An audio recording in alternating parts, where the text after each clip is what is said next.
I like the new setup. Okay, I like it. I like it.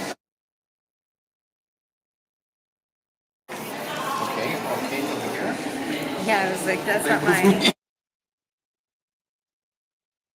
What time you got? Good evening, everyone.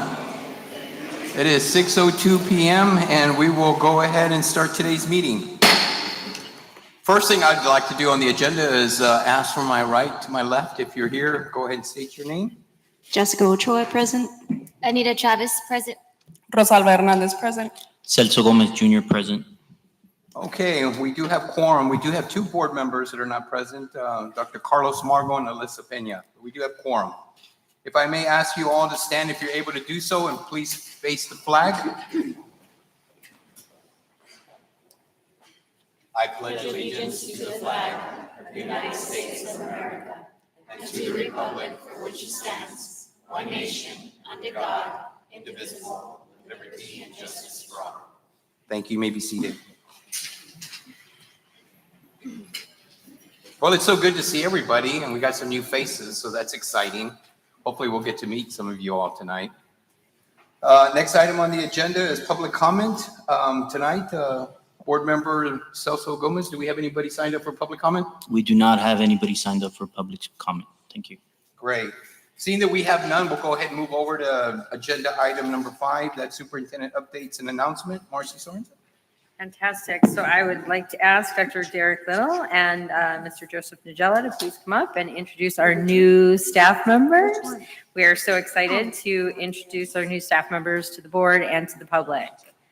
Many of them have already been hard at work and ready to hit the ground running. We're very excited to introduce everybody. Excuse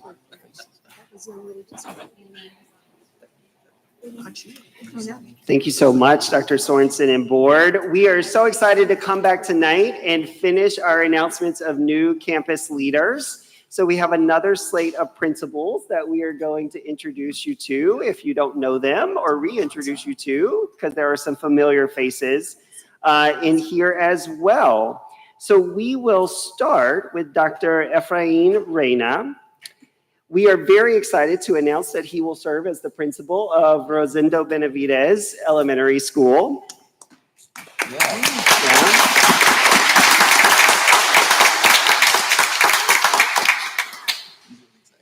He is an educator that believes that education is the greatest equalizer in society. Dr. Reyna has accumulated over 18 years of experience in the education field. He began his love for teaching as a high school English teacher.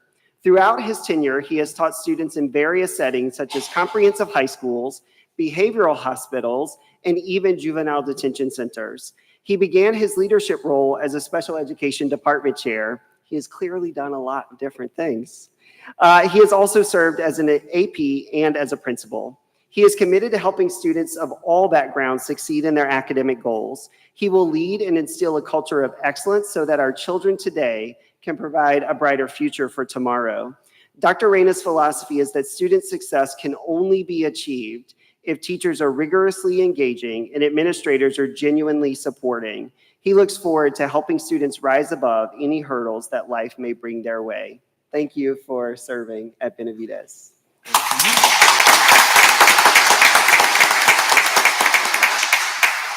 All right, and next we have Ms. Belinda Gonzalez as the new principal at John F. Kennedy Elementary School.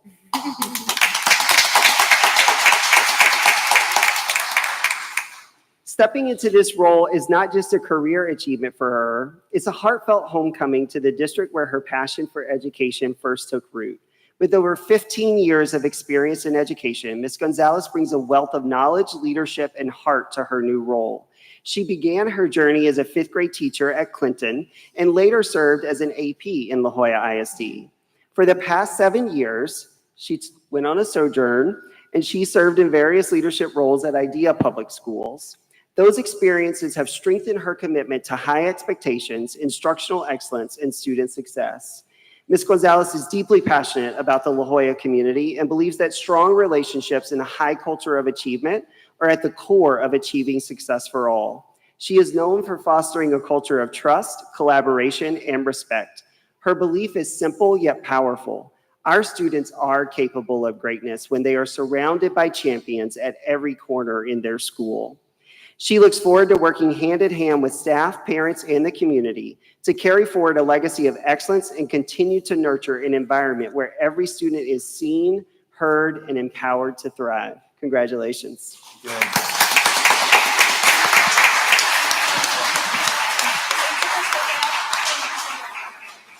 Congratulations.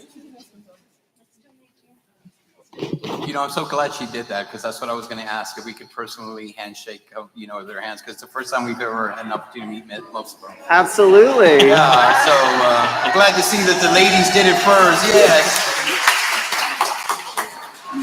It's an exciting day. It's a very exciting day and a great day. way to start the new year. Nice to meet you. Congratulations to you. I mean, better. No, Raina, wasn't it? So these next two leaders, He's one-upping, he's doing everybody. he made the whole circuit. There you go. There we go, Dr. Rada. All right.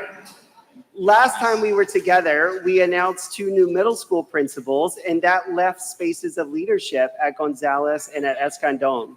So we are really excited to share with you tonight who those leaders will be. And we'll start with Ms. Ana Perez, incoming principal at Gonzales Elementary.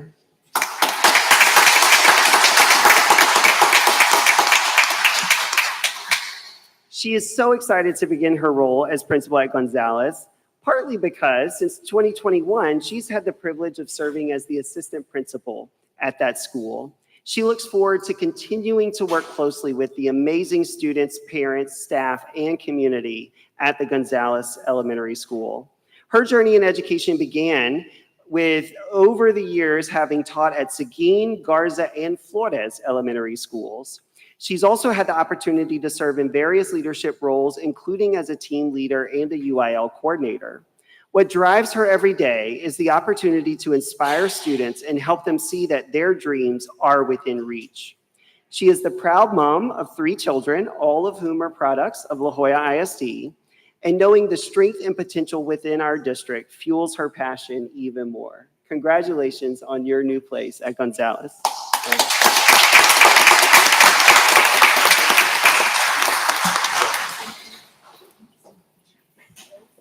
Congratulations, Dennis. Nice to meet you.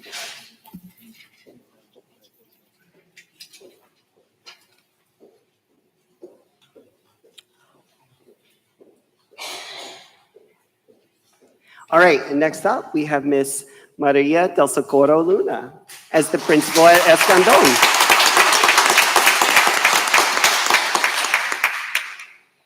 She has over 40 years of educational service in La Jolla ISD, bringing a wealth of experience across multiple instructional leadership roles with her. Her career began as a paraprofessional, followed by many years as a classroom teacher at Benavides and at Diaz Villarreal. She transitioned into administrative roles, including serving as a district-level supervisor and testing coordinator at Ibirena. She then moved on to serve at JD Salinas and Sam Fordyce as well. After a brief retirement, which we're so thankful you decided was not for you, she continued serving the students in La Jolla ISD as a teacher and principal substitute, including as a principal substitute this past year at Escandon Elementary. Her commitment to student success and campus leadership has led her to proudly accept this new role. And she is committed to foster a collaborative school culture and data-driven practices. She believes in creating supportive, high expectations where all students thrive and educators grow. And we're so happy that you're still with La Jolla ISD. Yeah.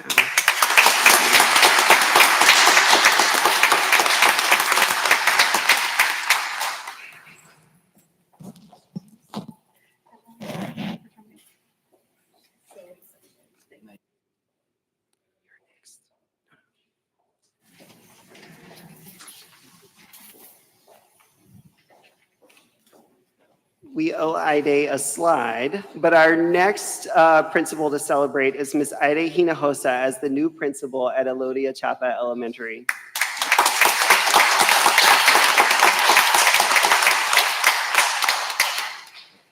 Aide has over 25 years of experience in education. Ms. Hinojosa brings a strong commitment to student achievement, instructional excellence, and leadership, grounded in integrity, clarity, and consistency. She began her career at JFK, where she served as a dedicated classroom teacher for 2 decades. Her innovative teaching practices and unwavering dedication to student success earned her the distinction of District Teacher of the Year. She continued her leadership journey as AP at Garza Elementary. And most recently, Ms. Hinojosa served as the district science coordinator, leading the implementation of our new science standards and guiding educators in the effective use of the 5E instructional model. She looks forward to working collaboratively with staff, families, and the community to ensure every student thrives. We will certainly miss you on this building, Aide, but congratulations.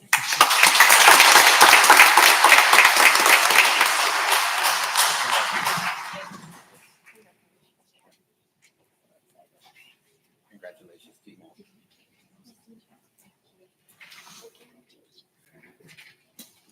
Well, we introduced new principals at Benavides and JFK, and now you get to find out where they're going.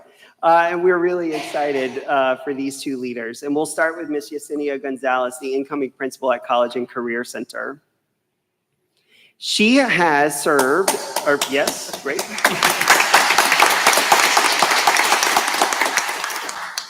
She is a dedicated educator and proven instructional leader that brings over 2 decades of experience in public education, all within La Jolla ISD.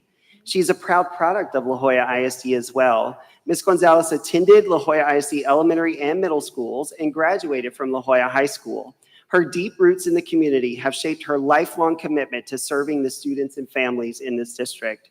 She began her career as a 5th grade teacher at JFK, later transitioning to Lorenzo de Zavala Middle School, teaching 7th and 8th grade students, before moving on to administration as an AP.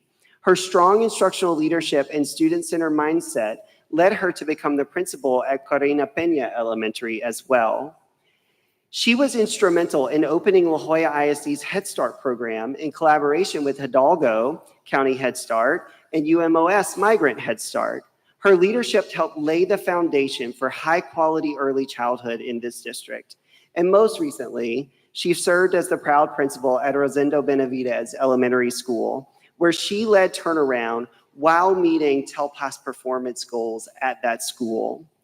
At CCC, Ms. Gonzalez looks forward to building strong partnerships with family, staff, and the broader La Jolla community to ensure every student is prepared for post-secondary success, whether in college, career, or military. We are so excited for the students there and for this endeavor for you. Congratulations.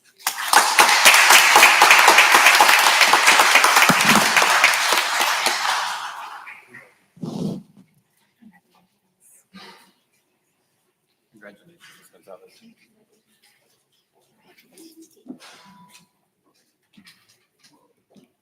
We have to explain why that gentleman's still sitting over on the wall, but we'll start with you.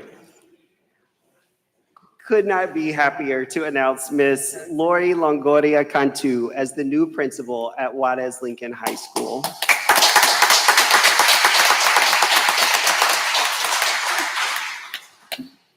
This opportunity is more than a professional milestone for her. It's a return to the very campus where her journey as a school leader first began.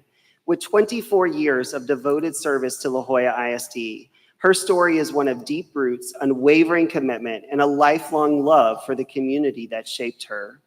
She began her educational journey as a student at Leo, and it was in those early classrooms that she discovered her passion for learning and began to understand the power of education to transform lives. That early spark would grow into a lifelong calling to serve others. Her career started with humility and heart as a pre-K assistant. Over the years, she grew through every role with purpose and passion. LPAC clerk, classroom teacher, counselor, AP, and most recently as principal at John F. Kennedy. However, it was at Juarez Lincoln High School where she first stepped into leadership, serving as both a school counselor and later as an assistant principal. Spending 10 formative years on this campus, she was able to build strong relationships and witness firsthand the heart, resilience, and potential of the Husky Nation. Her return is not just a new chapter, it's a homecoming filled with pride, gratitude, and renewed purpose. She believes that every student deserves to be seen, supported, and inspired. Now back with Husky Nation, Ms. Longoria Cantu returns not just as principal, but as one of their own, a student turned servant leader whose heart beats for the success of every Husky. Thank you so much for doing this.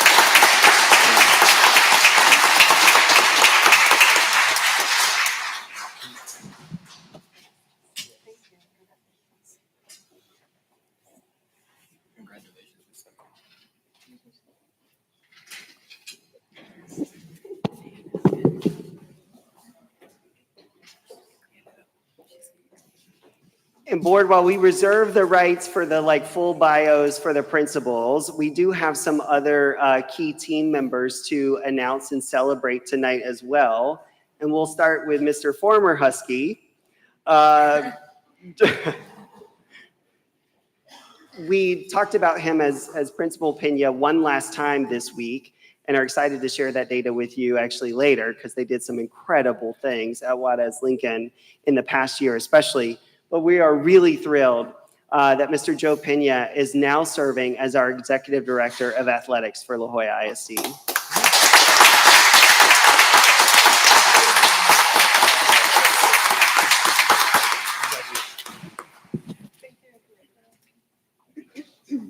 Congratulations, amigo. Congratulations.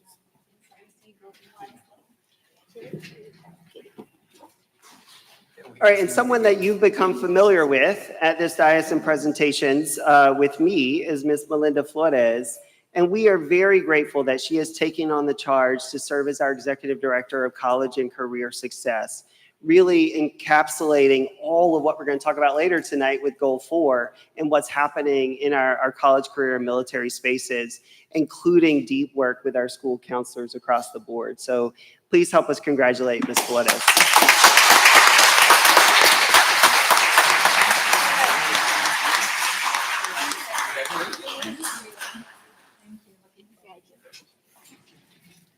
Continuing with what is a coincidental theme tonight of coming back to La Jolla ISD, Ms. Crystal Chavez is returning to the district after a brief stint away in another nearby district, but she is coming in as our Executive Director of School Leadership, rounding out that team, providing direct support to principals, and we are so excited to have her back in the district, and she has already hit the ground running with us over the past couple of weeks. So thank you so much for returning to the pack.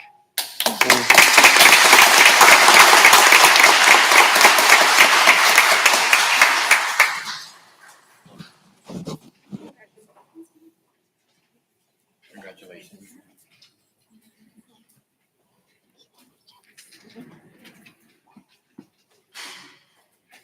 And then the last two for me are our new deputy chiefs within academics and school leadership, and so excited to have them both here.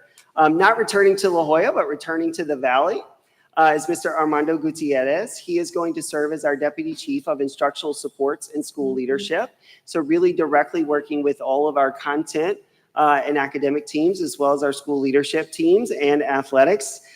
He and Anna Maria both have been here 8 days. So they are fully veteran in La Jolla ISD right now and making great impacts. But we're so excited to have Armando make his way a little further south after most recently being in Houston ISD to come be part of what we're doing here in La Jolla.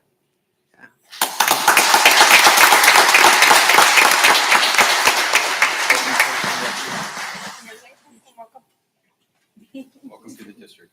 We look forward to working with you. Appreciate you. And next we have Miss Anna Marie Candelario. She is coming from further away than Houston, all the way from Illinois. She was able to commiserate with me on what a 21-hour drive south looks like when you move to La Jolla ISD, and it was great.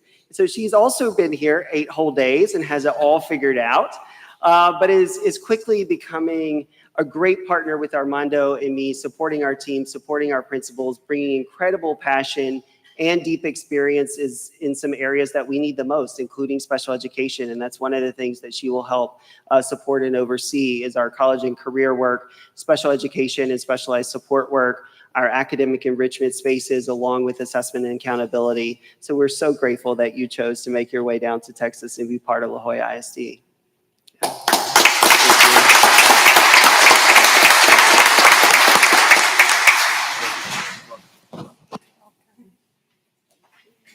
Congratulations.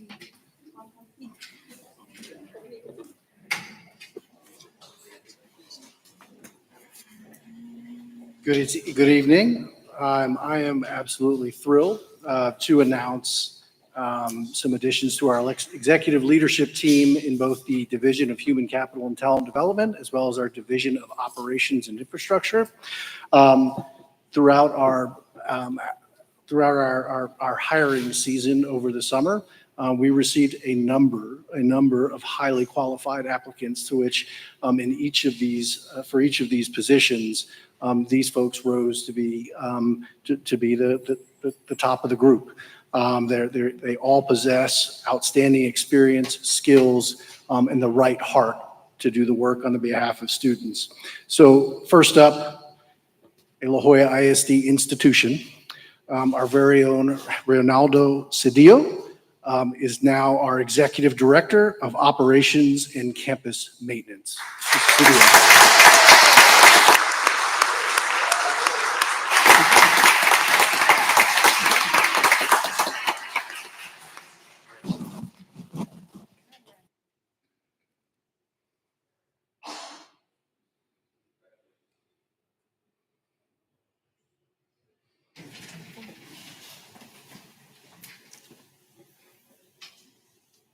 Joining Chief Miller's division on her now ever-growing team is Ms. Lisa Wills, joining as the new Executive Director of Talent Development, joining us from Ector County ISD.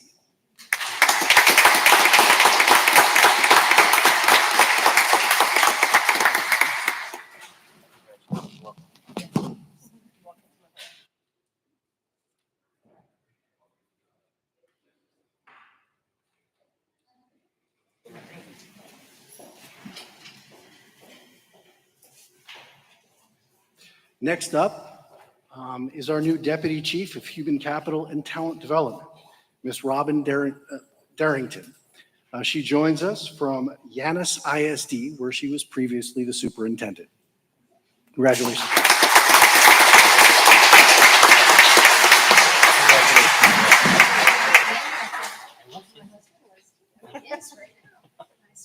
Congratulations.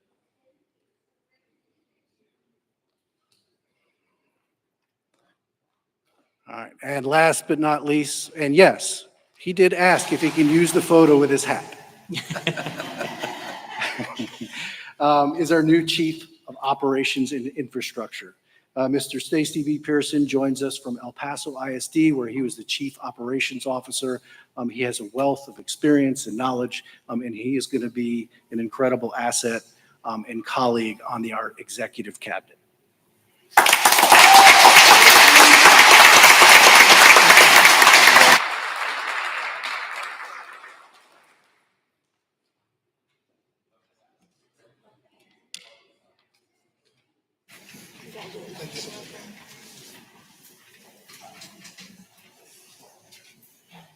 Do we have any more introductions, Dr. Little?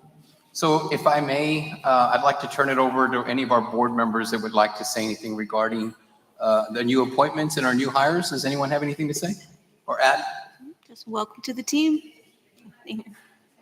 I just want to say welcome to the team, and we have a lot of work ahead of us. So thank you for stepping up and being here. Thank you. Anyone else? I'd like to say something. I know we have two of the folks that were just hired, Miss Luna, and of course Miss Cantu. I find it humbling that these individuals that are now in leadership roles started, in entry-level positions with the La Jolla School District. So congratulations to you, and I'm very grateful that you remained with the campus. So thank you for that. You all are true examples of leaders, so thank you for that. Marcy, would you like to add anything? Yes, it is always just so impressive for me when people raise their hand and say, yes, I want to lead. And when people say, I want to lead here, and you hear their stories why they want to lead here. I've said it every time we announce this, my interview processes are not traditional. They are rooted in conversation, because in order to really be a part of the leadership team that we put together, we have to know your why. It's not enough to just have qualifications on a page. The passion, the dedication, the commitment, who you are as a person and how you show up really matters. And so to learn everybody's stories and to really get to know everybody's why and why they want to be here just matters so profoundly. And so thank you all for raising your hand and saying yes, and yes here. Our kids deserve the best. And so I look forward to what's to come, and get ready to work. We got a lot to do.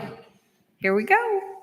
Yes, and to those that are from out of the area, welcome to South Texas. I can assure you that you're going to gain at least 8 pounds by Christmas. So we look forward to seeing you in December. But if I may just add, I'm very appreciative of what Joseph said, and I truly mean this when Joseph referenced that multiple folks had applied for these positions, and to be selected among the best of the best. I mean, that just goes to show that you are now joining the best district in not only South Texas, but we will be the best district in the state of Texas. So that would be something you can brag to when you go back to your respective homes and just share with them how well we're doing here. So again, congratulations to all our new hires.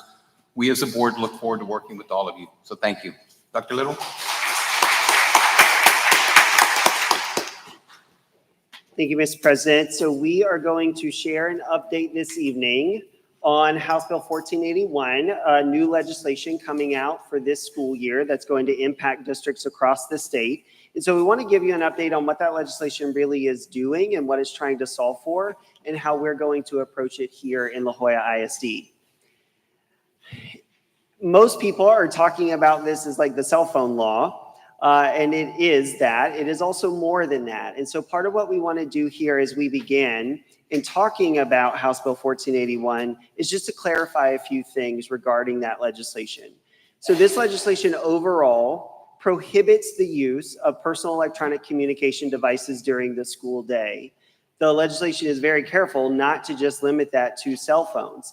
It does include cell phones, but it also includes smartwatches, AirPods, earbuds, tablets, like anything that a student may bring to school that is their own personal property that can be used to communicate with others. This does go into effect this school year, and it does cover all grade levels. This is a pre-K to 12th grade piece of legislation. It's not just the high school or secondary bill. So it is covering every part of the school day and truly everywhere.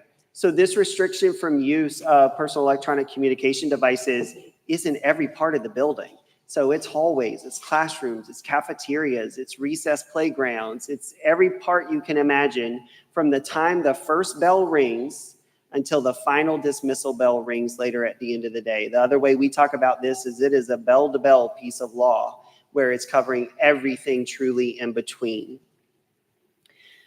Part of what we want to do, though, is take a few minutes tonight to share with you as the board, and equally importantly, to share with our community, like why this actually matters and how it can be beneficial for our students as learners and our students as young developing children and adolescents as well. Texas is not the first state to put a restriction like this into place. They have studied what other states have done.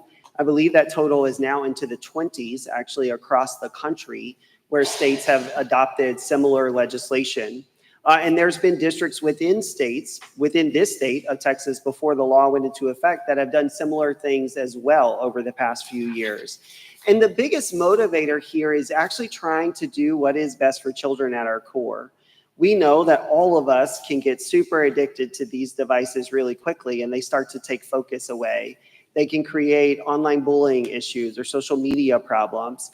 And as research has happened over the last decade in particular, what we see when we do put restrictions like this into place for schools is you actually get better academic performance. Our entire focus with Lone Star governance and our goals in GPMs is to improve academic outcomes for students, to get to a place where that right of every student truly is happening in La Jolla ISD. And so we see across the country and even internationally, when pieces of legislation or restrictions like this go into effect, there are academic gains for students. There's also other developmental benefits here, particularly around engagement and discipline. So the less opportunity I have to get stuck in my phone, the more I actually have to pay attention to the people around me and engage in that conversation, build relationships, and make greater connection with the community. In turn, that also helps reduce disciplinary issues. This is one of the strongest early data pieces actually that happens when these restrictions go into effect, is you see fewer disciplinary problems. Part of that is because students aren't saying, hey, meet me at this hallway at this period because there's going to be something going on over there. That's not happening. But you also see fewer incidences of online bullying or social media problems like that as well. So all of this ultimately is trying to do what's in the best interest of students as academic learners, as well as students who are still developing emotionally, socially, behaviorally, and with their mental health as well. All of that said, we know that families also have a concern, and we've heard this already within our own community, about safety. There is a perceived sense of safety when I know that my child is carrying a device with them to school and I can get in touch with them at any point in the day whenever I need to. And we understand, and we in other districts certainly want to be empathetic to that concern. Part of what we also want to share is cell phones did not create the opportunity for parents to get in touch with their children at school. Probably for most people, if not everyone in this room with us tonight, we were going to school prior to cell phones being in existence. And when our families had a concern and needed to get in touch with us, they called the office. The office found us as students and made contact with our parents. Or if we had a concern, we were feeling sick or something needed to happen, we went to the nurse or we went to the office, they called home, and we got in touch with our families. That's still going to be possible here. So we're not taking away the ability of families to stay in contact with their students. It's the mechanism by which that'll happen will start to look and feel differently. The other thing that'll be an adjustment here is while they're in class during the day, they won't be able to be texting mom and dad, asking other things. We see that as well. And so that'll be part of the adjustment that goes on also. The other part of this from a safety perspective, and this can be one of the harder things to hear, but we know, again, from lots of research and studies that have been done across the country, in the worst events where there is an emergency on campus, consider a lockdown. You're trying to hide, be quiet, stay away, not be found in those moments. These devices can actually be a harm in those cases. If you've got something making noise in those moments because it's ringing or it's buzzing or somebody's texting you, that can help you be identified in those spaces. If it's connected to the internet or there's a way to track it online, that can help folks doing bad things find people in terms of locating where they are.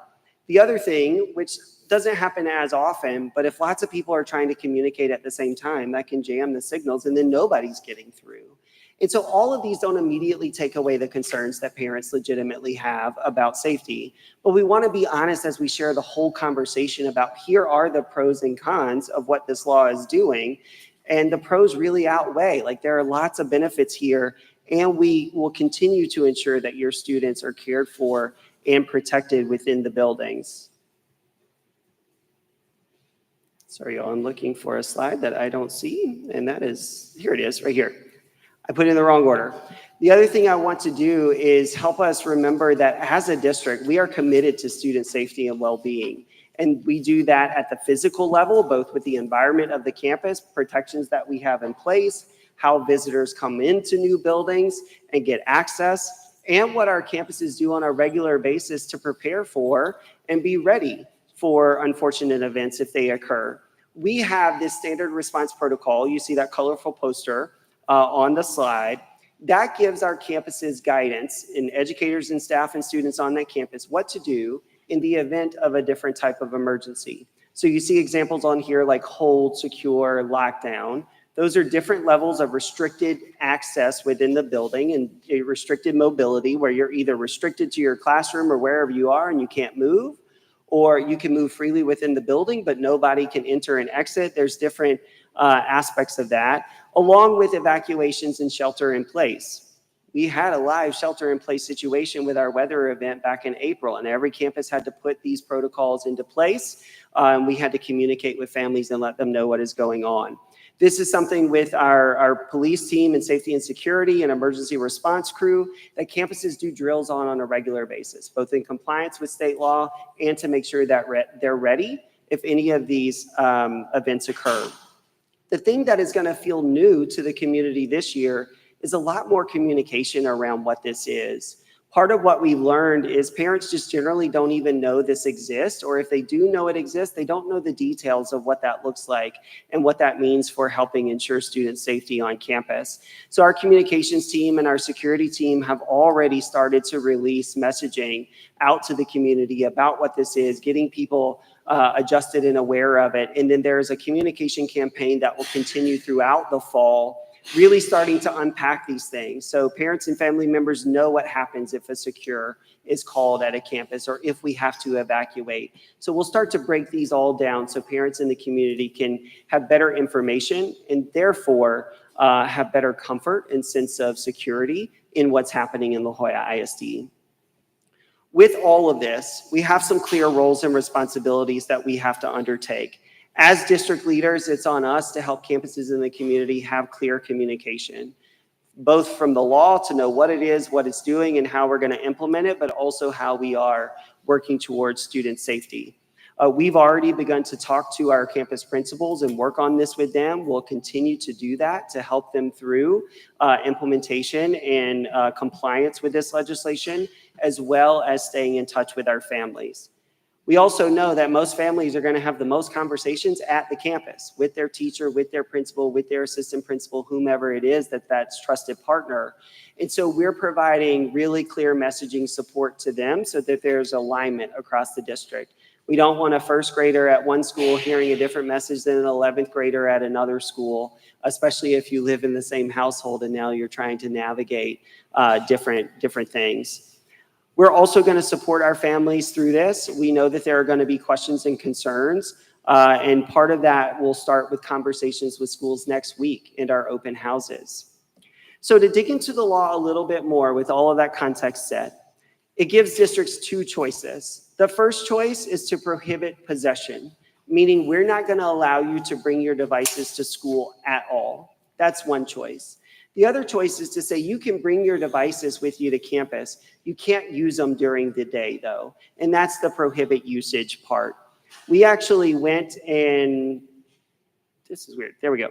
We went and conducted a survey of our community to understand like which of these choices the community really wanted us to pursue as a school district. So last week, we put out a survey from Wednesday to Friday. We got over 3,800 responses to this survey. And those respondents were parents and community members, there were students responding to the survey, and there were other educators and staff members. And you see the distribution of responses on the left. Note they do not add to 100 because again, I may have multiple children in my household, so I could respond both to a high school demographic and an elementary demographic. But 66% of those 3,800 respondents were associated with one of our high schools. That is not surprising. That's going to be the demographic that is most concerned about not having access to their electronic devices. What is super fascinating is the donut chart on the right. Overwhelmingly, 94% of all of these survey responses want us to choose to prohibit usage and not possession. La Jolla ISD resoundingly wants their children to be able to bring their devices with them to campus. And then we put in restrictions and protocols in place to prohibit them from using it during the day. And that's the direction that we are going to take. The other thing that we asked, and this is a note on the bottom, is if that should be tailored by level. So should we do something a little different at elementary school versus middle versus high school? And that's what we are planning to do as well. Obviously, far fewer elementary students actually have the devices to begin with. You're typically with 1 or 2 teachers at most during the school day, and that environment is just a bit differently. So in that case, you bring your devices to school, your teacher creates either a place for you to put them or you leave them in your backpack and we're good to go. At the secondary place, it's a different animal because you're using and accessing those devices more regularly. You're changing classes throughout the day. So we're going to have a different approach there, and that aligns with what the slight majority of the community requested as well in the survey. So let's talk through what this looks like. You get to school, you have your devices with you in your pocket, in your backpack, wherever they go. Students are going to need to turn those off, put them in airplane mode, just whatever they need to do to keep them from making noise during the school day.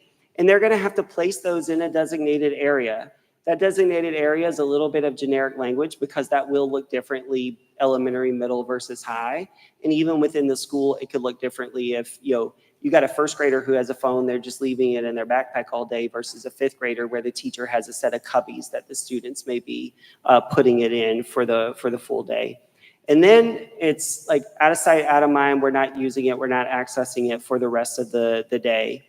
At the end of the school day, students will be able to retrieve their devices and use them. So the bell rings at the end of the day. You're going to practice. You're going to tutoring. You're going to whatever.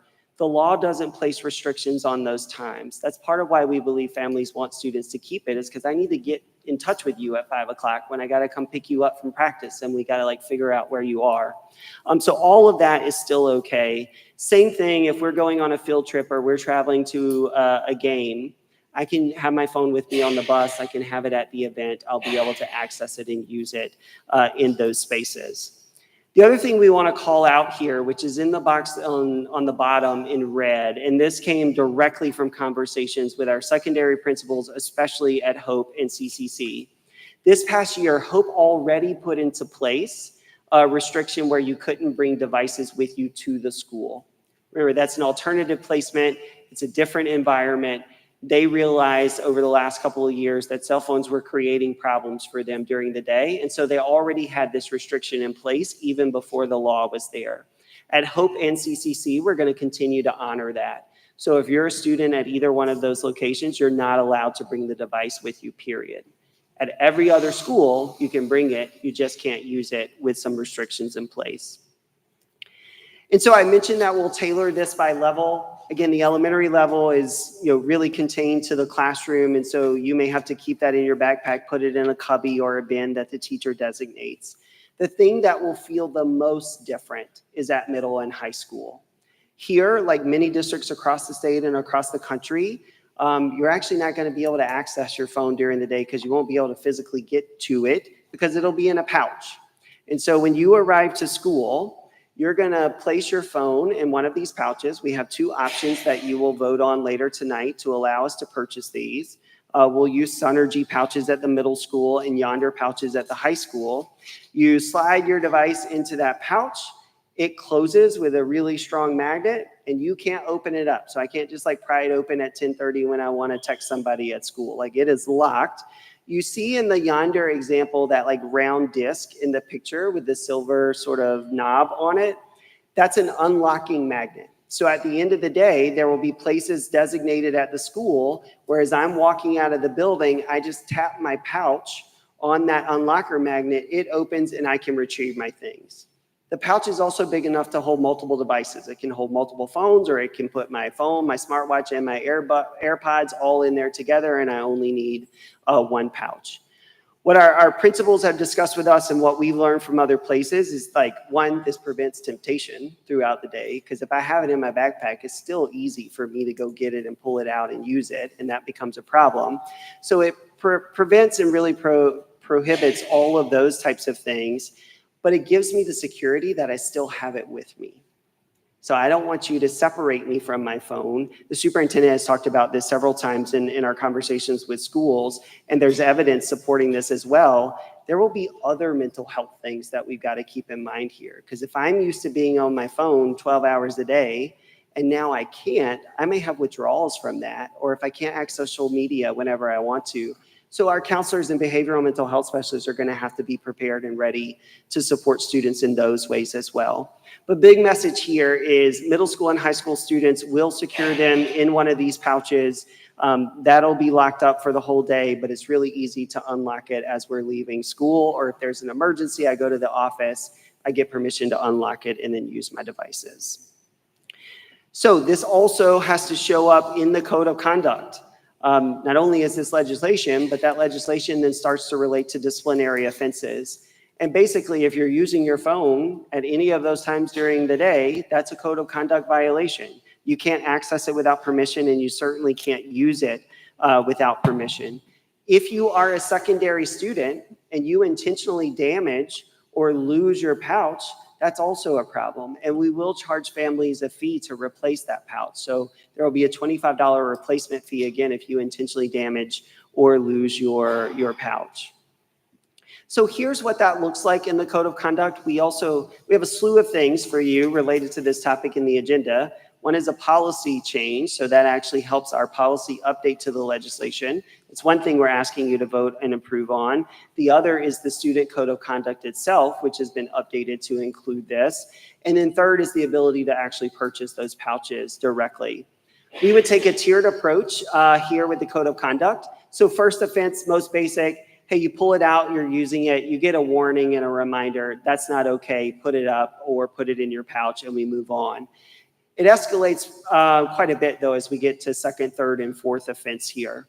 The big thing we want parents to know is by the time you get to the second offense, and certainly everyone thereafter, we will confiscate your child's devices. So if we see you using that phone or that smartwatch, we're going to take it from the student.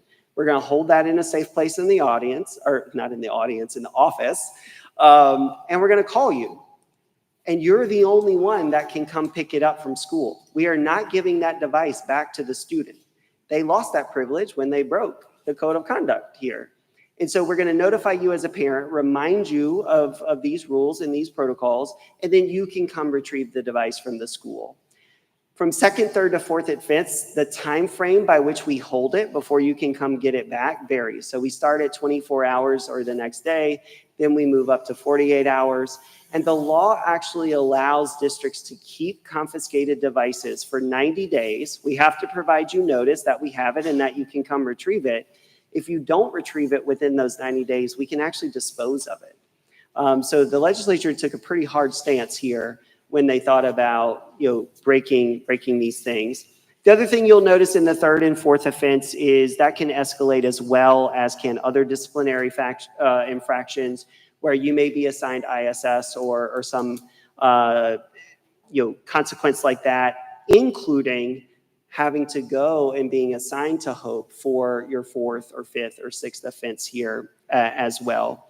The other thing we want to note is if you get to the fourth offense, you lose your privilege of bringing the device with you to school. You can no longer bring these with you to campus, period, by the time you get to that level of offense. So all of that said, as I mentioned, we have several things for you to vote on tonight, and we certainly hope and encourage you to approve those.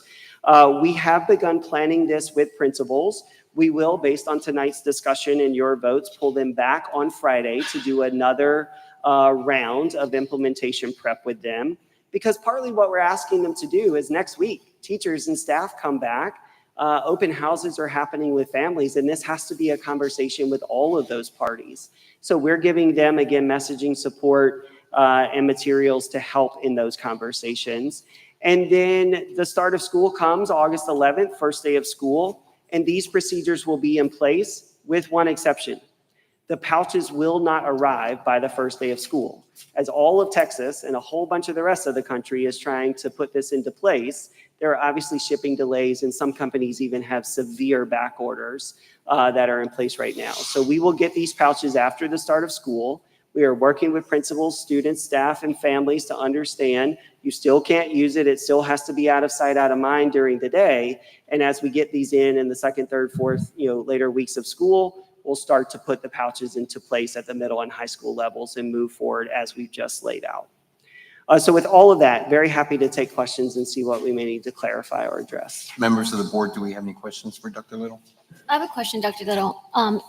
If we pass the updated code of conduct for the progressive discipline, how will that be conveyed to parents so they're aware that this is going on, and so they can also make sure their child is in compliance? And Very good. That is why, starting with the second offense, that it's a call home. So yes, you code it in our discipline system, and that does become a code of conduct violation and an infraction, but it becomes a call home to the parent or caregiver, whomever that is. So you're not having to wait till the fourth or fifth offense to find out, hey, my child's doing this. You're finding that out on number 2, and you're having to come actually retrieve the device if you choose to do that.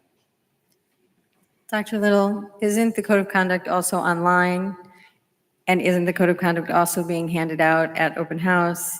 It is, and as a family member, Yes. you have to acknowledge that Right. you have gotten access to the code of conduct every year. So that's something that every family has to acknowledge in writing, that they received access to the code of conduct. Thank you. Yeah, I'm glad you clarified that because I think that's what she was asking. Any other questions? I have a couple of them, Dr. Little, since we were talking about code of conduct. So when you meet with parents and you're visiting with stakeholders and all of that, are they signing something saying, I have read and I am complying with the rules that the district has laid out? Is that something that we could do, or is that out of the norm? No, it's not out of the norm. It happens in 2 ways. So when families do, and most of this happened in the spring, they do their online enrollment, they're answering all the questions and filling out things. That's one of the things that you're checking off, that you acknowledge that we have a code of conduct. Here's where you find it. You have to abide by it. Good. We are specifically asking principals next week during these open houses to provide access to that, both online, to have printed copies available, and to have families sign in, Perfect. acknowledging that that's happening. Perfect. And the information that we're distributing to the folks, is it both English and Spanish? I'm assuming, right, Blanca? Absolutely. Okay, Yes. Good. For the pouches, is there, you mentioned going to the office, so I'm thinking the unlocking station's gonna be in the office, or what would be the places? And then another for, I don't know, let's say some emergency, either weather or anything else. Is there a way where we can just open all of them without having to go anywhere? Yeah, fantastic questions. So let's talk about locations first. So there will always be one in the office. At every school, there will be one in the office for students to use throughout the day, again, with permission. The other thing that schools will do, and we got this feedback again from principals, is we will actually mount those super fancy term unlockers on mobile little carts, because they're not going to be out all day. Because if they were out all day, when I'm going from fourth period to gym, I'm walking by one of them, and why am I not just going to tap it and unlock it? So they're actually going to have a process at each campus where they're bringing them out right before dismissal at the end of the day at places where students are exiting the building. So near the bus stop, near the car line, those sorts of places, to help traffic flow and make them easy. But that's why one will always be in the office, because if you're leaving in the middle of the day, you need to be able to unlock it and access it. The other thing our schools have talked about, particularly our high schools, is potentially making one of them available outside of the building over the weekend, in case for whatever reason a student wasn't able to or forgot to unlock it while they were at school, to be able to go stop by and do that after hours. You asked me a second question, and I forgot what. The ability to unlock them all at once.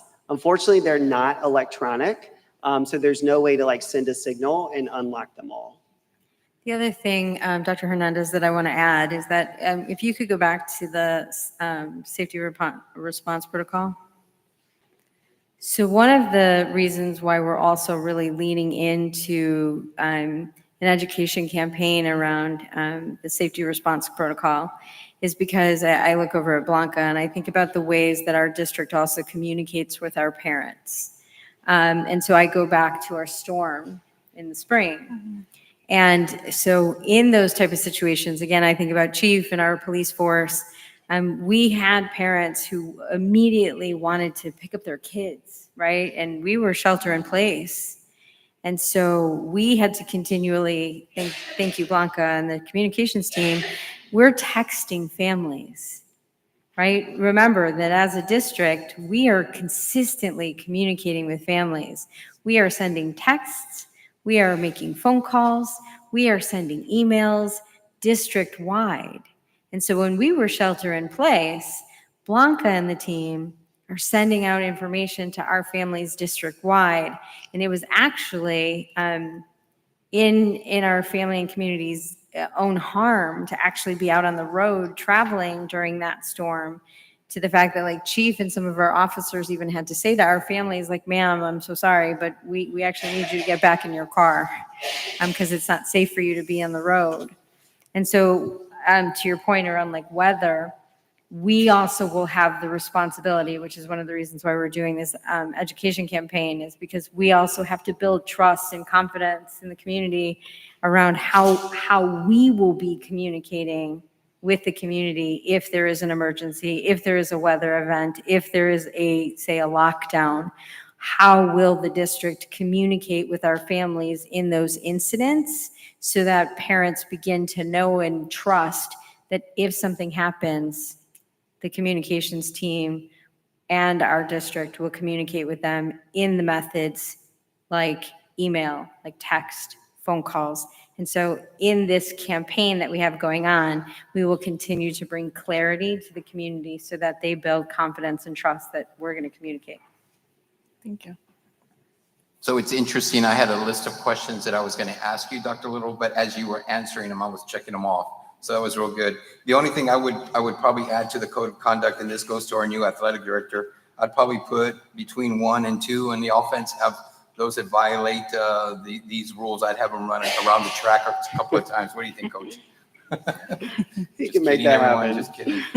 But great report, and thank you for asking questions. I guess for clarity, every district has a different. It's different, right, among campuses, right? So McAllen, Edinburgh is going to be different than what we're doing in La Jolla, right? Okay, good. Yeah, again, every district had those two choices, either prohibit you from bringing it all together or prohibit your use during the day. So we get to start from that foundation, and then they may make different choices within that. Thank you, Dr. Little. It's a great report. Any other questions for Dr. Little? I Great have job, a sir. question. Go ahead, In Dr. regards to the pouches, it's nice to see that they're not clear. All right, what type of fabric is it? Is it machine washable? I foresee them getting soiled, and then what constitutes damage? Yeah, both of those should be washable. There was one we're looking at that actually had like a metal mesh within it, which would have been hard to do. But we can also provide families guidance on that as well, because the students will be issued a pouch and that's their pouch to keep. So they'll bring it back and forth with them to school. So we're not talking about like normal wear and tear stuff. This is like if I'm trying to cut it open or pry it open or break the magnet, those sorts of things. Okay, thank you. Great job. Seeing that we have no further questions, thank you, Dr. Little. Great presentation. Our next presenter is agenda item 6.1 LSG update report on GPM 4.1 College Ready 4.1A TSI reading and math. It's still me. That's still you? Oh, It's okay. still me. You're not done with me yet. Dr. Little, why am I not surprised? Why am I not surprised? Go ahead. Ms. Flores was going to take part of this, but she actually doesn't have much of a voice today, so I'm gonna do it all. We are back as always, giving you our latest Lone Star governance update. Tonight is all about Goal 4. Remember, that is a look at our high school space. So understanding how we're meeting college, career, military readiness is the headline goal here. And then the GPMs are all contributing factors to that. So are students able to pass their TSI in both reading and math? Are we making progress in associate degrees and with industry-based credentials? And are we improving our freshmen''s ability to be on track and stay on track? We are going to, for this presentation, continue to status these goals and GPMs in the way that we have all year. So as a reminder, for us to be on track, we've got to meet it at the district level. All of our student groups have to meet the target and all of our campuses. I'm very happy to share that we've actually done that with some of these. So this one has some different colors than what unfortunately I'm used to bringing up here throughout the past year. So we do have some green here tonight. However, the goal itself is off track, and we'll talk about that more in a second, but much more progress here with the GPMs. Before we dive into the data, just want to set additional context. This is a space that has a lot going on. There are a lot of ways for students to demonstrate college, career, and military readiness, and they can be on one of these pathways or all of these pathways. So just quick overview here. College Ready is really looking again at if I can pass that TSI exam, which is indicating that I'm ready for college level coursework, or I'm actually earning dual credit by taking college level coursework, or the equivalent through the AP test. I was able to get a 3, 4, or 5, and therefore I can earn college credit at other universities and institutions. We are in the military space looking at whether I have enlisted in the Armed Forces or National Guard. That is always a lagged indicator. So it's not like a student who just graduated a couple months ago will immediately count for this. We don't get that data until a year or two down the road. And the career ready space is becoming more rigorous. When we set this GPM with you, we told you that the state is moving to students who become completers. Like I start a pathway, I pass all those courses, and I pass the equivalent examination. Right now, you have other lower level ways to earn that career ready status, including level 1 and level 2 certificates. But as this progresses, that will become a more rigorous standard for all districts in the state of Texas. So we'll look first at our goal. This is goal 4, looking at the percent of graduates that meet the criteria for CCMR status within the accountability system. As always, we're showing you all of the campuses here. The gray bars are last year's data. The pink bars are this year's data. And then all the way to the right, the light gray and the dark gray is where we ended as a district. We are off track here because we went in the wrong direction. So our CCMR rate for accountability overall dropped a few percentage points. We're at 90.3%. Overall, that sounds like a good number, but we obviously need to get as close to 100% as possible. And our ultimate goal by 2029 is 94%. The biggest contributor to this decline goes back to what I just said related to career readiness. As that standard has gotten more rigorous over time, we've had fewer students ready to meet that standard, and that pulled this data point down. I'll talk about that more when we look at industry-based credentials, because they're going to look a little jarring to you, and that one looks good, but yet we declined here. But the career part of this is really what made us miss out on this goal. For the first GPM, we're looking at college readiness through TSI. And remember, when we set this almost a year ago, we required students to pass both reading and math. So that's what we're reporting here in this GPM. Line graph at the top left of the slide shows that we actually exceeded our target as a district. So we ended up at 30%. Our target was less than 30. So at the district level, we did better than where we said we were going to be for this school year. Because we've statused at all 3 criteria, that's why it's orange at slightly off track, is because we didn't have every campus meet that target of 30. The district met it, all the student groups met it, but not every campus actually hit that level. And so that's why this one is orange. But really see growth here. We've got to see a lot more growth over time, because it's important to remember that this is the gateway you have to go through to be able to earn your associate degree, whether that's at early college or at P-TECH. If you're not passing these exams, you can't qualify to take those dual credit courses. Looking at associate degrees in particular, so we're about to have 3 in a row that are green on track. This one at the district level, we exceeded our target for this year. So we got a little over 9% of all graduates earning their associate degree. It is helpful to remember that this is of the entire graduating class in La Jolla. So all those hands that some of you shook, 9% of them finished with their associate degree this school year. We exceeded the target for all of our student groups in the table at the top right, and all of our campuses that were eligible to award associate degrees exceeded that as well. I do want to pause there because you don't see all the high schools listed at the bottom of this slide. And that's because our comprehensive high schools are not yet to the place where they can graduate P-TECH cohorts. So Juarez, Lincoln, and Palmview High School have P-TECH programs, which eventually will lead you to an associate degrees, but those students aren't seniors yet. They were either sophomores or juniors, and so that data will come later. And La Jolla High School doesn't have a P-TECH program at all, but we are starting that planning process this year and received a grant from TEA to be able to do that. And then as we go back to the career ready space, so this will tie back to goal 4 and ultimately why we went down, but I told you it'd look a little confusing, and so I want to walk through that.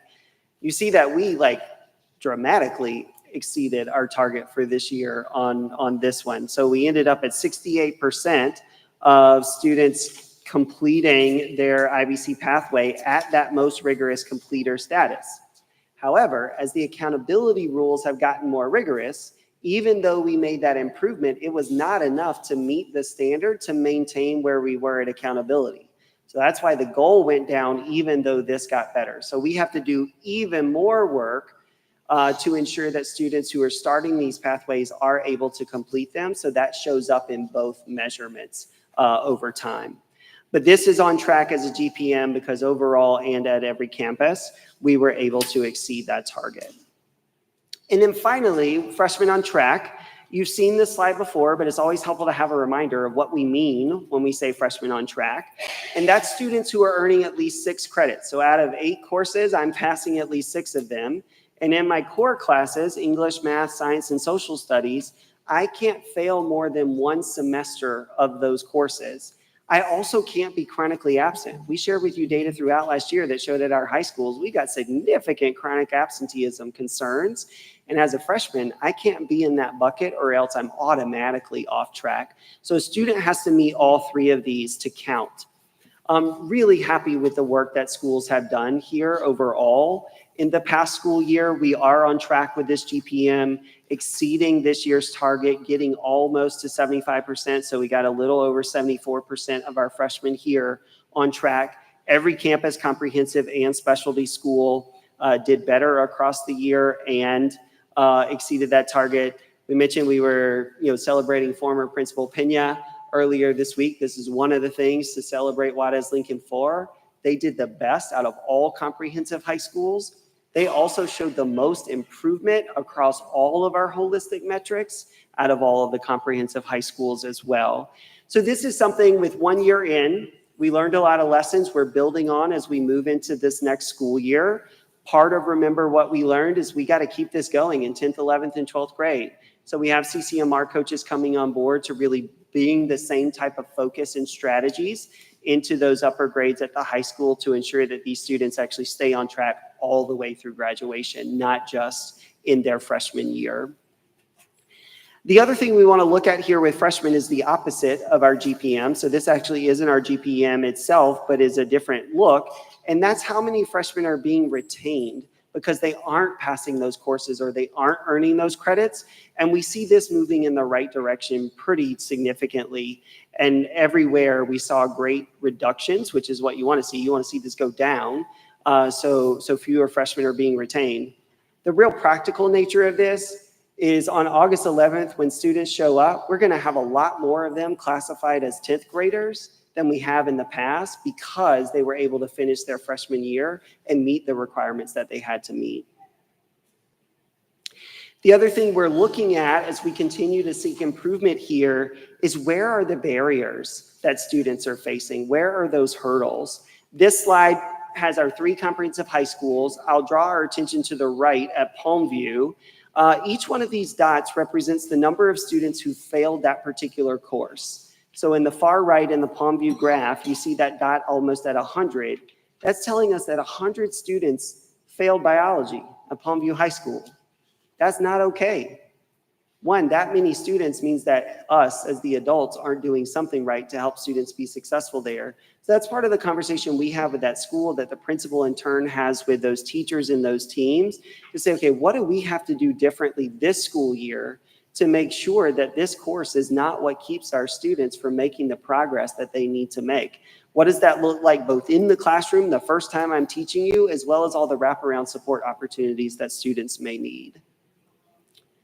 And so to end our discussion tonight, as we launch this school year, remember we reimagined some of the roles at our high school spaces. I mentioned the CCMR coach as one of them. That's a new support role coming in. We also have attendance support specialists coming in not only to our high schools, but to our middle schools as well, really targeting the places that have to make the most dramatic improvements in attendance and chronic absenteeism.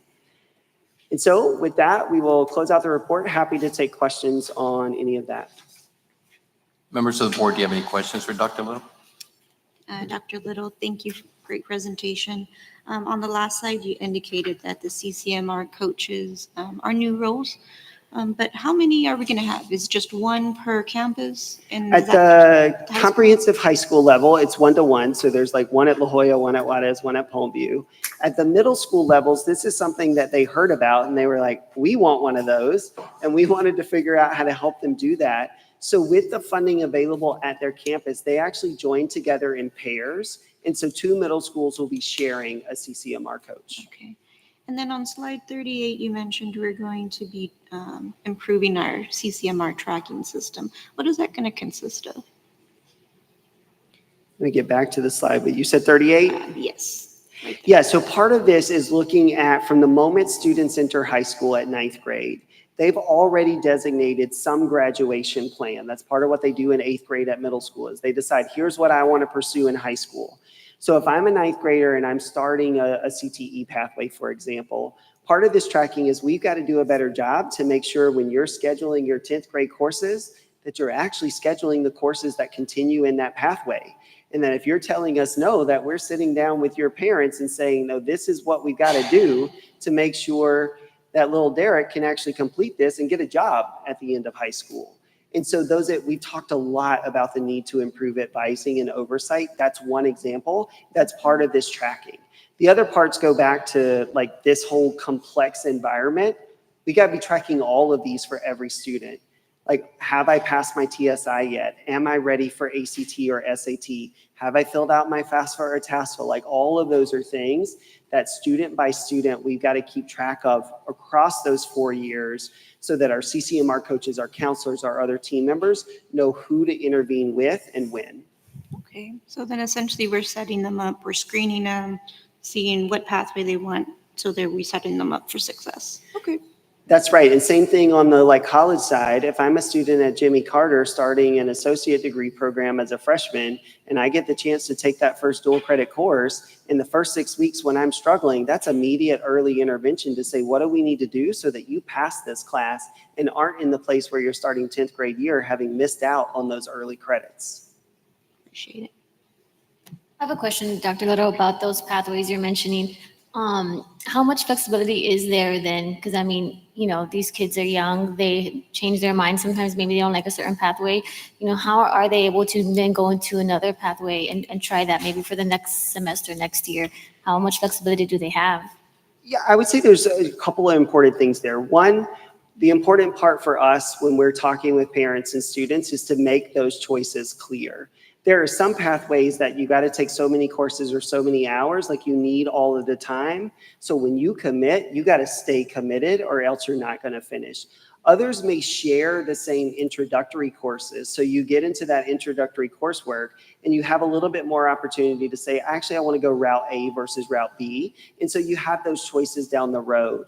What we haven't done a good enough job of, and we heard this from families extensively through strategic planning and other focus groups and feedback sessions, is giving people that information so they can actually make an informed choice with their child about what those choices are and when the decision points come. Right. I guess sometimes I think about, and maybe some things I've heard as well, is that maybe it's a bit pigeonholing sometimes, you know, like I said, these kids are young. They're still sometimes don't even know what they want to do yet with their life, right? You know, they're 8th graders, 9th graders. So I guess sometimes that is something that is maybe a concern, right? You know, their minds change, right? You know, there's different things out there that they might like one day to the next, and try not to get them stuck in one path. That's right. The other aspect here is students generally have enough elective space out of all the credits that they earn in high school versus the ones that the state and we require as a district. There's enough space in there to pursue multiple things. So I can make some changes. What we can't do is allow students to change every year the way we've been seeing, because then we don't have anybody finishing, and that's been part of our challenge. The other part of what I'm hearing from you, and is a big part of what we're going to do this school year, going super deep into our CTE programs, is we got to make sure we're actually offering pathways that students want. Right. Because sometimes we've been saying, hey, here's what you got, pick from it. So we've got to respond to where the workforce and industry are with what student interest looks like to make sure that we have compelling options available for them. Thank you. Board President, can I have one thing? Yes, go ahead, Dr. Swanson. And Vice President, I would say the other part, I think that I heard loud and clear from parents a lot during strategic planning is just more parental involvement. When students are making the choice to drop a class or decide that they don't want to be in a pathway, our parents aren't involved. The school is, making the choice, and so that all of a sudden the parent looks up and says, well, I thought my kid was in X pathway. Why didn't my kid complete? And so at minimum, we're going to put practices in place where parents have to be contacted when student schedules are created at high school levels. We talked a bit to our high school principals about when kids want to drop classes, like who has conversations with parents, and how do we as the leaders of that campus ensure that that happens? Because we heard it so much from parents that they didn't know. And then we also heard extensively from our middle school parents, how are we exposing kids earlier in the middle school so that they become familiar with what even is available? And so how are we starting these conversations earlier with students and with their families in our middle school space so that, to your point, they have time to explore, maybe even before they get there? So we know our expert in CTE, Dr. Margot, is not here with us today, and I'm sure he's going to, I'm sure he's going to regret not being here. No, I told him, I said he's missing his meeting. So approve everything. No, I'm just kidding. What I did want to ask you, so I'm looking at the slide where freshmen on track. So we talk about the alarming graph that we see for Palmview. So explain to me again what we're going to do there to kind of improve that, Dr. Little, if you may. Yeah, there's several pieces here. One is our team sort of working directly with those teachers to make sure that they have the support they need with the curriculum. Remember, we put in new science curriculum last year, and so that's providing that professional learning, that in the classroom support to the teachers to make sure they're able to navigate that well. So that's like the most basic fundamental level. The second actually is with the teachers and the leadership team at the campus, having what is hard conversations sometimes about what is happening in this classroom, whether that's a belief system. Sometimes that shows up, like, I don't believe these kids know and can do biology, therefore they're failing. That's less of the issue, but that does happen at times, certainly in high school spaces. Or like, what are the practices we're setting up, literally looking at expectations for assignments, how we're doing grading, how we're honoring students' ability to like learn and grow and provide feedback and get better over time. And then the other part of that is us with the school together, spending times in those classrooms and watching that instruction and giving feedback to the teachers. What we're going to do across the board, not just in this biology example, is provide this type of data on a much more regular basis to our campus leaders and to our executive team. So we can see this, 6 weeks, quarter, second 6 weeks, multiple times a year. So it's not just at the end of the year, we're taking stock and saying, okay, what happened? We're actually able to make those adjustments along the way. Board President, can I have one more thing? Yes, Dr. Sorensen. I think one of the other things that the academics team has committed to working on this year so that we can also ensure that kids have access to a guaranteed and viable curriculum is we're going to talk about grading practices and grading policies for our district. If you look currently, I think the last time that grading policies and practices were updated was 2008. I think so.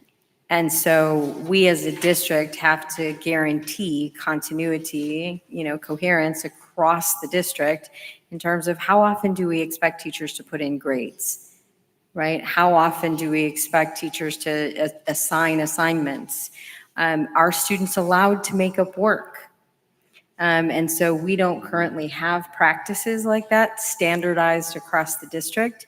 And so also approaching it from a policy standpoint is something that we want to take on and work collaboratively with teachers to really talk about what does that look like as we create these standard practices across the district. Thank you, Dr. Sorensen. Do we have any other questions? Or Mr. I have a Sosa? quick question. So for industrial-based certifications, are they able to get certified for freshmen when they start to a specific industry? Can they change and get multiple certifications, or is just one per the 4 years? I'm going to go way back to the beginnings, early slide here. Students are able to earn multiple. Again, they need to be able to make those choices early on because you're trading off elective options by choosing multiple pathways, but that's certainly available. Part of what the state has done is I may earn a level 1 certificate in multiple places, but not actually complete the full pathway and get the credential for any of them. That dabbling is turning out to be not super productive when you're going into the workforce because you don't have enough to actually be marketable to the hiring manager or the company seeking that. The state is also doing a review to say, hey, there are level 1 certificates that we've been doing that just don't matter anymore. Like nobody wants them, nobody needs them. And so we've got to upgrade this all across the board. So that's happening at the state level as well as part of what we'll be doing at the district level. But there are like stackable pieces here. So I can earn like a super basic, I take some things online, take an online test and like get a basic one. Like there are versions of that. So ultimately where I actually have to go do a practical assessment, welding is an example of this. I've got to go to a certified examination center. I have to show them that I can do certain forms of welding and they have to sign off on me. And there are even some of our industry-based credentials where I can't do that until I'm 18. So some of our students have to wait until their birthday, which could be after high school graduation, to go do this examination and certification. We then get that back later, and it does go back to our data, but it depends on the pathway. But there are so to summarize, there are stackable things students can do. The reason the state is pushing us to completer status is because that's what the workforce is starting to demand, that you've actually earned those higher level credentials and experiences. Thank you. Thank you for the clarification on that. And I know that CTE is a big, like I mentioned earlier with Dr. Carlos Margo. And I know Dr. Sorensen and I have had multiple conversations about what industry is looking at in conversations with local employers. So that's important. Thank you, Dr. Little. You did a great job like always. Next item on the agenda is agenda item 6.2, Lone Star Governance Time Usage Track Report, June 18, 2025. Joseph? Thank you, Mr. Board President, members of the board, Dr. Sorensen, LJISD Community and Home. I am pleased to bring you our June 18th, 2025 Lone Star Governance Time Use Tracker Report. Always like to anchor us in where this work stems from, both remind the room as well as remind the community at home. This work stems from our Lone Star governance work as a district. It's a continuous improvement model for governing teams, boards, and superintendent who choose to focus intensely and unapologetically on one primary objective, and that is improving student outcomes. And in our local context here in La Jolla ISD, that means ensuring educational excellence, the right of every student. So for our report from June 18th, you can see in the blue column, starting from the top, that calculates the number of minutes spent in last meeting's 136 total minutes on student outcomes, and that's for a total of 33 minutes. The green column then tabulates the number of minutes spent on adult behaviors, and then the far right column, other topics, tabulates other topics that occurred during the course of the meeting. If you recall, it's been a little bit since our last meeting in June 18th. Our presentation deck included a presentation from Dr. Sorensen around an update of our district priorities. It included our Principal Excellence Initiative presentation from Chief Miller and Chief Little. And it included our GPM progress on 2.2 and 2.3. And so that is where most of the minutes have been tabulated. As you can see, different on this particular tracker compared to other meetings is that our adult outcomes far outweighed the number of minutes we spent on student outcomes. So I just use this as an opportunity to bring us back to what is our board constraint number one, and that is 50% of our no less than 50% of our minutes are spent on student outcomes on a quarterly basis. And so prior to this meeting, we had a number of meetings that were well over our 50% mark, so we're averaging out for our quarter. So with that, I'll take any questions. Members of the board, do you have any questions for Joseph? No. So this is to be expected though, right, Joseph? You will see one or two board meetings where our focus is Yes. going to be not student outcomes. Okay, Yes, absolutely, okay. absolutely, I just want to clarify that, so thank you for that. yes. No questions? Thank you, Joseph. Appreciate that. Next item on the agenda, ladies and gentlemen, is number 7. Item number 7 is Texas Education Agency Conservators Report. Dr. Barrera, welcome to South Texas. I know you've been down here for a couple of days now, so nice to Yes, see you again. I've been here a little longer, but it's been well worth my time. Oh, nice seeing you again. Good evening, board, Dr. Sorensen, President Alvarez. So the team did a lot of work in this last month to come up with some areas within academics that need to be things that we need to do in academics that will get us to meet our exit criteria. And if you'll go to, and I'm sorry, this doesn't have page numbers. This is an agency document. But if you'll go to the yellow band towards the end of the document, it has exit criteria 3. And this is by May 2029, LJISD will ensure that all campuses in the district are rated an overall A to C in the Texas accountability system. So in order to do that, there are voluminous items that the team felt that the district needs to complete. And all of them are appropriate with where La Jolla is. Overall, my role in the district is to make sure that in all of these areas, we are developing sustainable systems so that when everybody leaves and the new board comes in and there could be new administration at that time, everything is going to run as smoothly because we have systems. It's not person dependent, right? And so what I've seen in the last month, because this month of June, this is for the month of June, so we're a month behind, right? My July report is due next week. But for June, I attended the 2-day principal meeting to close out the year. And it was exceptional. I know I mentioned it to you last meeting in closed session briefly. But there was a lot of work done to understand where the district was, right? And what are the things that we need to tighten up in order to get there. And then these last 2 days, they held their leadership summit. So it was 2 days from 8 to 5, and we used every bit of those minutes. And everyone was so highly engaged in the work. And the work that was unveiled, I have to say, was nothing short of magnificent. I kept texting Dr. Sorensen, where did you get this instrument? Where did you find this? Like, this is awesome. And every time she said, our team did it. We were locked in a room.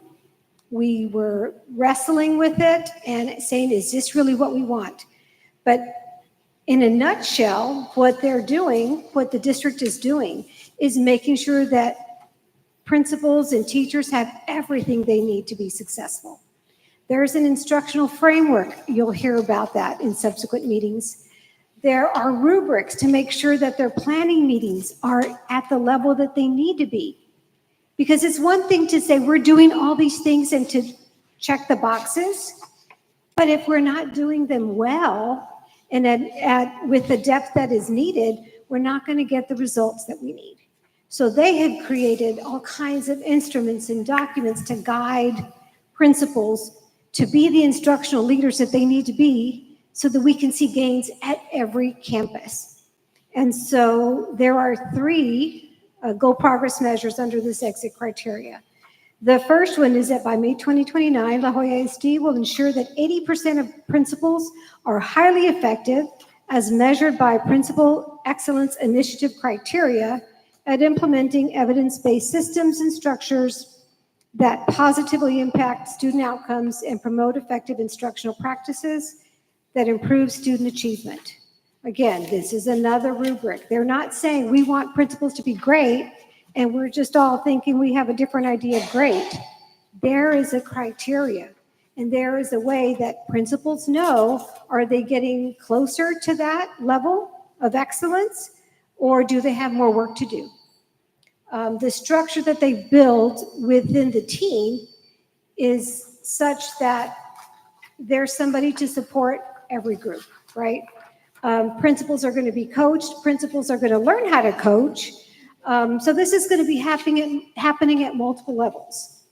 The superintendent gets coaching. Her team gets coaching. So this is something that is system-wide, because we believe in this model that everyone has to be a learner and everyone can get better.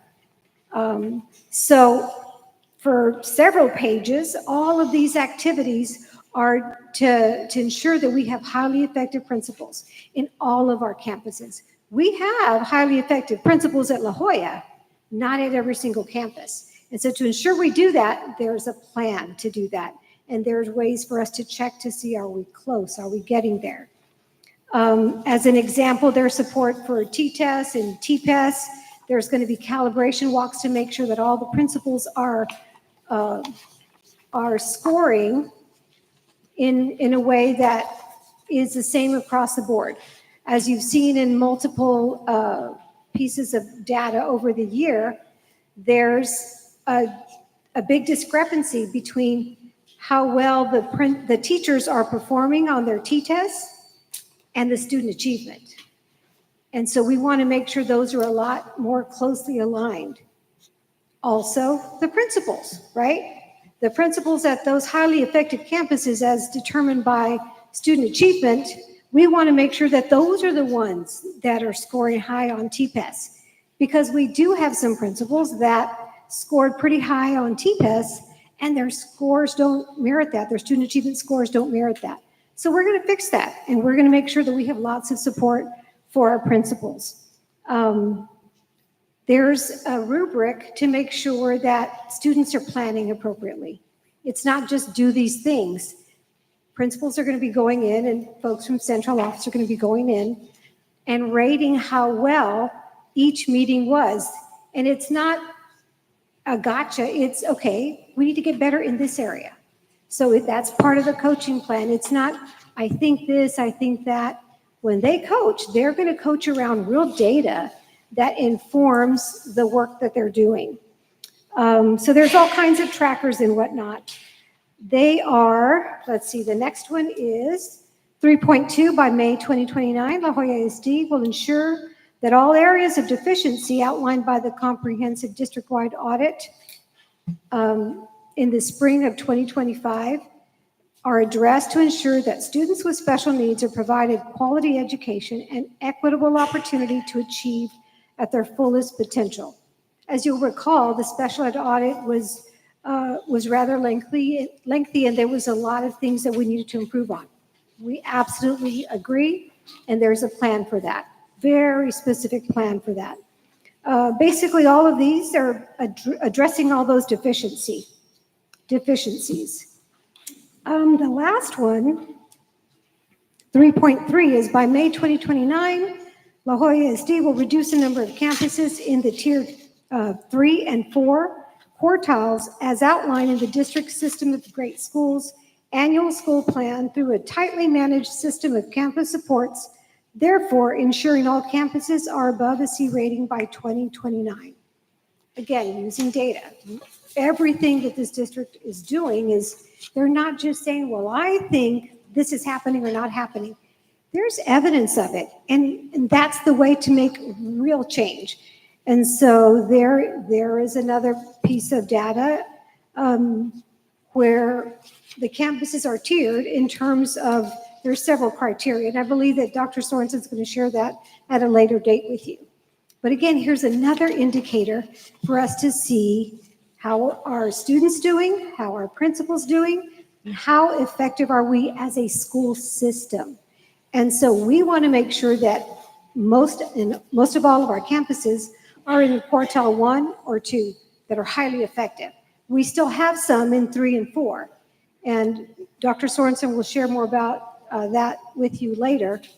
But again, all of this is to move everybody to performing at top levels. And the support's going to be in place, the coaching is going to be in place, the data is going to be in place.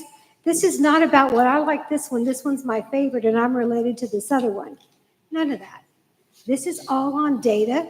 And again, everything is pointing back to student outcomes. That's what we're measuring, right? And so to have improving student outcomes, we've got to have effective teachers. And to have effective teachers, we've got to have effective principals. And so over the last 2 days, I have been just in awe of all the work that the academics team has done, well, the whole team. All the chiefs were there for the 2 days. I've just been impressed with the level of work that's gone into planning for this year to ensure that student outcomes improve in a way that is sustainable. We're creating a whole new way of being for La Jolla ISD staff, and it's exciting to see, and I'm excited to be a part of it. Any questions, anybody? Members of the board, any questions for Dr. Barrera? I think you answered everything. Thank you, Dr. Barrera. Thank you. Great presentation. Ladies and gentlemen, it brings us now to agenda item number 8, which is our consent agenda item. Do we have a motion? I move to approve the consent agenda. Do I have a second? I second the motion. All in favor signify by saying aye. Aye. All opposed, motion carries. Next item on the agenda is agenda item number 9. This is our closed meeting, will be held for the purposes authorized by the Texas Open Meetings Act, Texas Government Code Sections 551.001, 551.001, 551.072, 551.074, 551.076, 551.129, and 551.0821 concerning any and all purposes permitted by the act, including but not limited to the sections and purposes listed. It is exactly 7:38 p.m. We are now going to closed session.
We are back from closed session. It is 8:33 PM. Before we proceed, I just want a clarification. On the consent agenda items, I just want to make it clear that on 8.18, which states the approval of agreement for temporary loan of portable buildings to the Possible Dream Foundation, I'm abstaining from that, for the record. Next item on the agenda is 11.1, approval of 2025-2026 Student Code of Conduct. Do I have a motion? I move to approve item 11.1. Do I have a second? I second the motion. All in favor signify by saying aye. Aye. All opposed, motion carries. Next item on the agenda is 11.2, approval of policy FNCE local student conduct personnel communication devices, electronic devices. Do I have a motion? I move to approve item 11.2. Do I have a second? I second the motion. All in favor signify by saying aye. Aye. All opposed, motion carries. Next item is 11.3, approval of equipment for personal electronic devices in compliance with HB 1481 and policy FNCE local. Do I have a motion? I move to approve item 11.3. Do I have a second? I second the motion. All in favor signify by saying aye. Aye. All opposed, motion carries. Next item on the agenda is 11.4, approval of FM local policy update student activities. Do I have a motion? I move to approve 11.4. Do I have a second? I second the motion. All in favor signify by saying aye. Aye.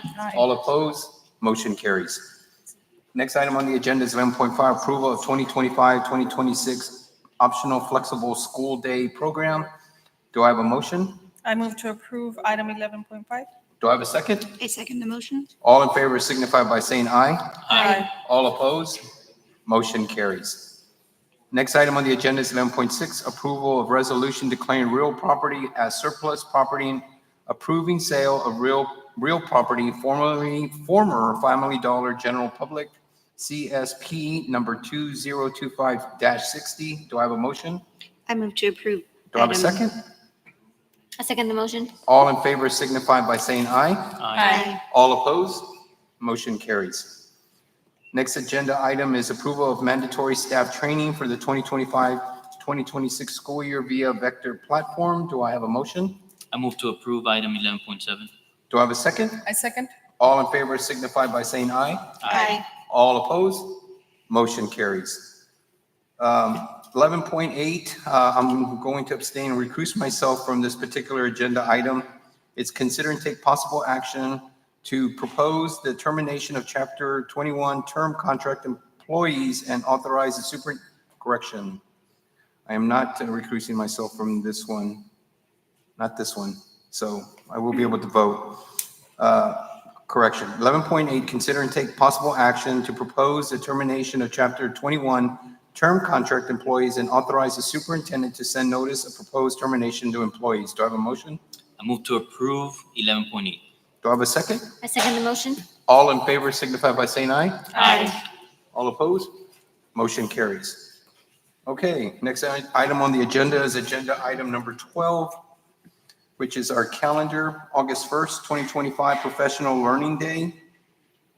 August 2nd, 2025, Board Workshop from 8:30 to 2 p.m.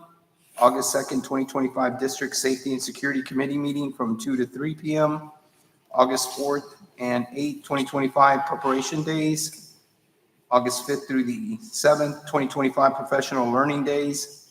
August 8th, 2025, Centennial Carnival and Pack Stadium from 6 p.m. to 9 p.m. August 11, 2025, first day of school. August 13, 2025, regular called board meeting. Before we adjourn, do we have any comments from the board or the superintendent? I'd like to wish all of our students a wonderful beginning of the school year and our staff. Thank you. Any other members of the board? Dr. Sorensen? I think you just reading through the calendar lets us know what time of year it is. Yes. We have a lot going on, but I am super excited as a superintendent to get this year started. I wish every single one of our staff members, every single family member, and every single student the very best year ahead. What is going to happen this year in La Jolla ISD is only great things. So we are very excited for the year ahead. And of course, August 8th, if you have not heard, and I don't know how you would not have heard. It is our culminating event for our centennial year. Blanca is smiling at me because I believe she might be the mistress of ceremonies. It is our centennial carnival at the PAC Stadium, and so we are super excited to have the community come out and really culminate a year's worth of activities of this wonderful district that has such a rich history. And so we look forward to having the community come out the weekend before we kick off the best school year yet.